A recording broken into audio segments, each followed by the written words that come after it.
Good afternoon, good morning, depending on where you are. This is Dr. Eunice Menja. I am back, right back after doing Bipolar 1. Now we are doing Bipolar 2. So my information is from DSM 5TR, and I am going to describe what bipolar 2 is so that you can also know the difference between bipolar 2 and bipolar 1.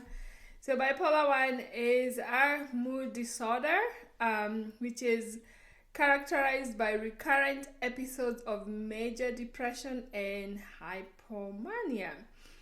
It does differ from bipolar 1 disorder because the individuals with bipolar 2 disorder experience hypomanic episodes instead of full-blown manic episodes.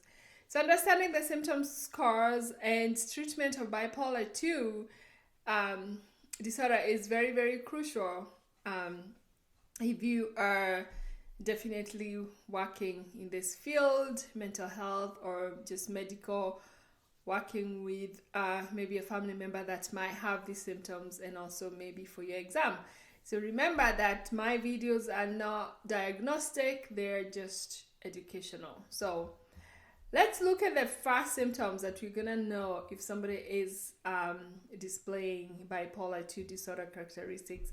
So we talked about hypermanic episode. So hypermanic episodes, we are going to see a distinct period of abnormally and persistent elevated or irritable mood. Very expansive, should last for at least 4 days, 4 consecutive days. So hypomanic episodes are obviously less severe than the manic episodes that we talked about in the bipolar 1 and do not cause significant impairment, especially when it comes to social or occupational functioning of the human being or the patient.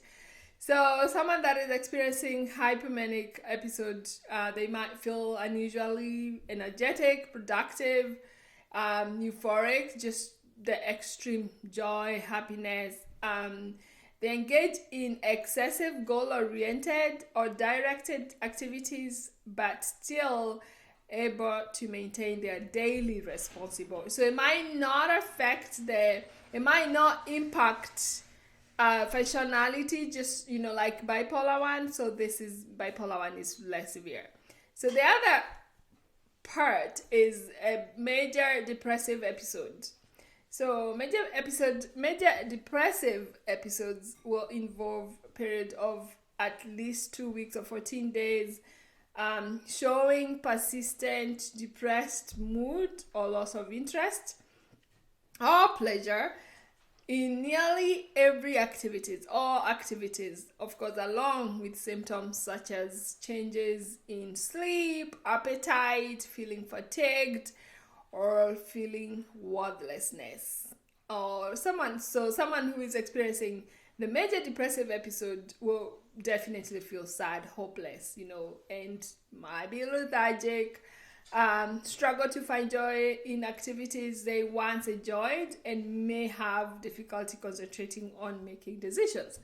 So the hypermanic and the major depressive episode obviously are different because of the sadness that is in major depressive episode. So for our patients to receive a diagnosis of major or bipolar 2 disorder, must have experienced at least one hypomanic episode and one major depressive episode. So the presence of at least one of these is definitely important for the diagnosis to happen. So the episodes might cause clinically significant distress or impairment in social, occupational, as I said, not as severe as in bipolar 1. All right. So that is of course, it does affect relationships and overall quality of life. So sometimes the individual has fluctuating, in between depression and hypomania. So those fluctuations, obviously, they are going to disrupt somebody. A patient is going to struggle with feelings of hopelessness, despair, might engage in risky behavior because, feel over optimistic. So sometimes that's what you're talking about, even engaging in risky businesses can disrupt work, school activities, but they do have maintain a little bit of more stability than in bipolar 1. So when it comes to treatment, obviously there's the medication part where mood stabilizers, antidepressant, antipsychotic medication is prescribed for the individual, of course, to manage the symptoms and prevent those episodes of depression or hypomania, taking over somebody's life.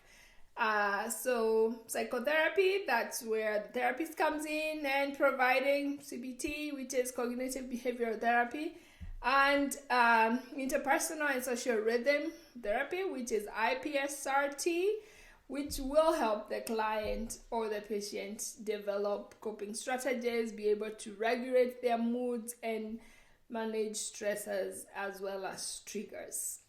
So understanding this criteria, it's important for the treatment. Again, this video is not for treating individuals. This video is just for you to prepare for your exam and really kind of know the difference in a quick way. So this is a quick study for bipolar 2 disorder. And you can look at my previous video for bipolar 1. And good luck in your exam. And I hope that you subscribe.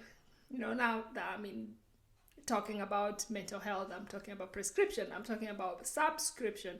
So you could subscribe to my YouTube channel, ask questions. Thanks to those who are asking questions and I'm able to respond. Like and share. Thank you very much for watching.